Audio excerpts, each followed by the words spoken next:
अस्सलाम वालेकुम दोस्तों, मैं हूं मोहम्मद अब्बास। उम्मीद करता हूं आप दोस्त खैरियत से होंगे। दोस्तों आज की वीडियो में हम वेस्ट पॉइंट की वॉशिंग मशीन की रिपेयरिंग करना सीखेंगे।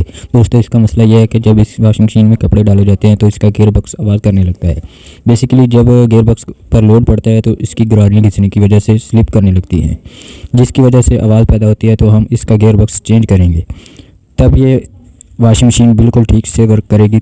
तो वीडियो को शुरू करने से पहले हमारे चैनल को सब्सक्राइब कर दें और बेल आइकन पर क्लिक कर दें और वीडियो को मुकम्मल देखिए ताकि आपको अच्छी तरह से समझ आ जाए। तो चलिए वीडियो को शुरू करते हैं।